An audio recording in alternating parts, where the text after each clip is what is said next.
అందరికీ రీసెంట్గా అమెరికా అధ్యక్షుడు డొనాల్డ్ ట్రంప్ మరొక భారత వ్యతిరేక నిర్ణయం తీసుకోవడం జరిగింది.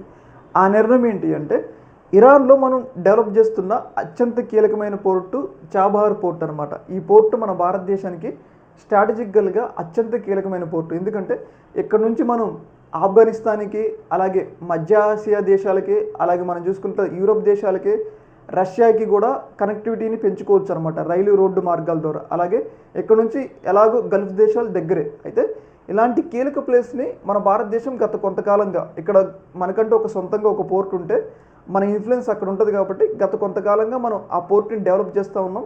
అక్కడ ట్రాన్స్పోర్టింగ్ వ్యవస్థలు అన్నింటినీ కూడా మెరుగుపరుచుకుంటున్నాం. అయితే రీసెంట్గా అమెరికా అధ్యక్షుడు ఇది మన భారత టార్గెట్గానే జరిగిందని చెప్పేసి మనం అయితే అనుకోవాలి.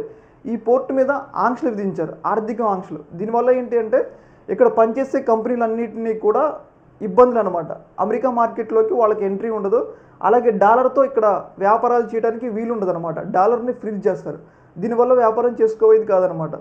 ఇది మన భారత్కి ఇబ్బంది అనమాట. ఎందుకంటే గత కొంతకాలంగా ఈ చాబహార్ పోర్టు కోసం మనం కొన్ని వేల కోట్లు ఖర్చు పెట్టినాం.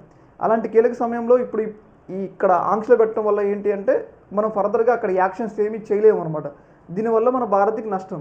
ఏదేమైనా కానీ మనల్ని అన్ని రకాలుగా డొనాల్డ్ ట్రంప్ తన దారిలోకి తెచ్చుకోవాలి అని ప్రయత్నాల్లో భాగంగా ఇవన్నీ కూడా మన మీద యాక్షన్స్, ఏదైతే టారిఫ్లు కానీ, అలాగే మనం చూసుకున్నట్టయితే వెరీ రీసెంట్గా H1B వీసాలకి సంబంధించిన రెన్యువల్ ఇష్యూలో కానీ, ఇప్పుడు మనం చూసుకుంటే చాబహార్ పోర్టు ఎలా అయినా మన భారత్ని తన దారిలోకి తెచ్చుకోవాలని చెప్పేసి రకరకాలుగా ఇబ్బంది అయితే మనైతే పెడతా ఉండు. ఏదేమైనా కానీ 2024 ఎన్నికలు, మేబీ 24-25 ఎన్నికల్లో డొనాల్డ్ ట్రంప్ గెలవాలి అని చెప్పేసి మన భారతీయులు ఎక్కువ కోరుకున్నారు.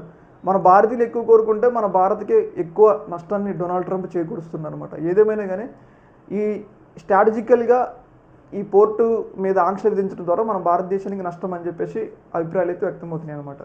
ఈ యొక్క అంశంలో మీ యొక్క అభిప్రాయాన్ని కామెంట్ సెక్షన్లో తెలియజేయండి. ఓకే, మరి థ్యాంక్ యూ.